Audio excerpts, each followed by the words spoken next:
함께 읽은 20장 말씀은 포도원 품꾼들에 대한 비유가 1절부터 16절 등장합니다.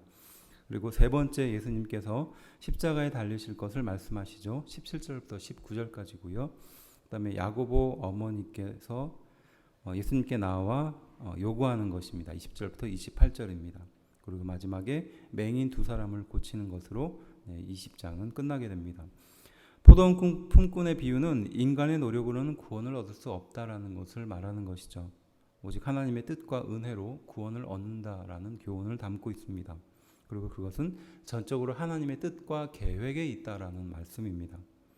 1절은요. 공로 사상에 젖어 있는 제자들에게 적용되는 구절인데요. 그래도 저 사람보다는 낫지라고 생각하지 않았을까요?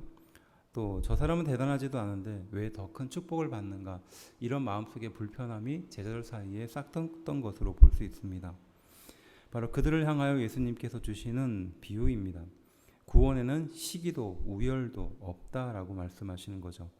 3절에는요 제3시라고 표현하는데 지금으로 보면 오전 9시입니다.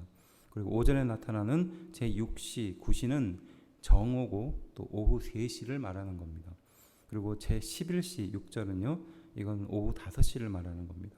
그래서 일을 마치는 일반적인 시간입니다. 그리고 저물매라고 말하는데 이것은 품삯을 받는 시간이죠. 그러니까 6시 정도로 추측할 수 있습니다. 그래서 15절은요 내가 선함으로 내가 악하게 보느냐라고 말씀하십니다. 그러니까 주인의 선을 시기하여 원망한다면 주인으로부터 약하고 정죄받을 것이다 라고 말하는 것입니다. 16절은요 마태복음 19장 30절을 반복하는 것인데 세상의 원리는 능력과 공로에 따라서 다르지만 하나님의 나라는 그 기준이 아니다라고 못 박는 것입니다. 우리의 기준으로는 선과 악의 기준을 두어서는 안 된다라는 것입니다.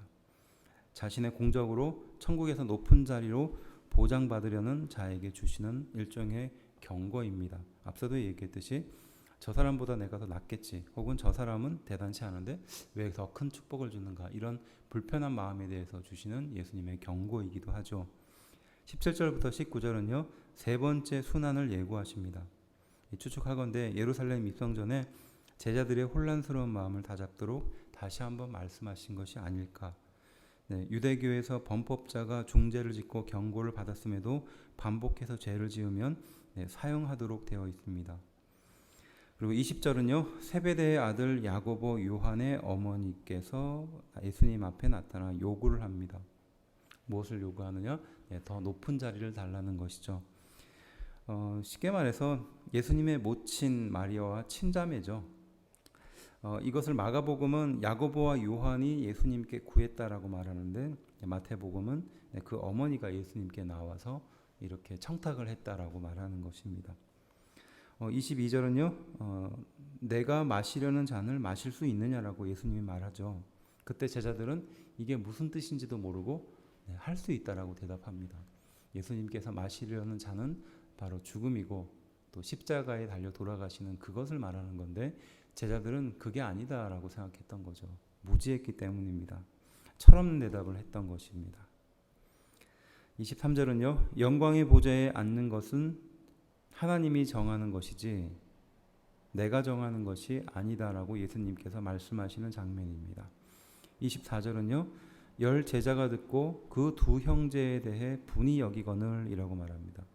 바로 그 두 명의 제자가 청탁을 받는 것을 보고 나머지 10 제자가 질투하고 또 황당해하고 이렇다라고 말하는 거죠. 제자들 사이에 얼마나 큰 그런 다툼이 있었는지 또 보이지 않는 그 암투가 있었는지 짐작할 수 있는 구절입니다. 26절부터 28절은 크고자 하는 자는 너희는 섬기는 자가 되어야 한다고 하고 으뜸이 되고자 하는 자는 종이 되어야 한다고 하고 또 인자는 섬기고 대속물로 주기 위해서 이 세상에 오셨다라고 이렇게 두 가지를 비교하는 거죠. 29절은요 저희가 여리고에서 떠날새라고 말하는데 바로 이 여리고는 예루살렘 관문을 말하는 겁니다. 맹인 두 사람이 길가에 앉았다라고 30절에 말하는데요. 이것은 다른 성경에서는 다르게 표현합니다. 같은 사건인데 다르게 기록한다는 거죠. 마태복음 10장 46절부터 52절과 누가복음 18장 35절부터 43절 내용인데요.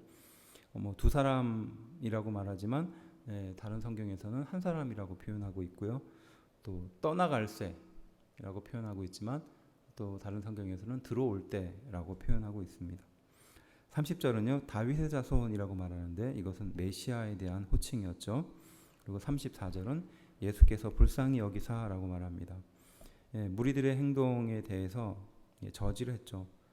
어쨌든 예수님께서 그 무리들을 보고 그 무리들의 잘못된 행동에 대해 지적함과 동시에 그 소경에 대한 불쌍함이 교차하고 있었던 것입니다. 또한 이러한 마음을 볼 때 예수님이 그 무리를 또 그 병든 자들을 어떤 마음을 가지고 보셨는지 좀 이해할 수 있는 구절들이 들어 있습니다.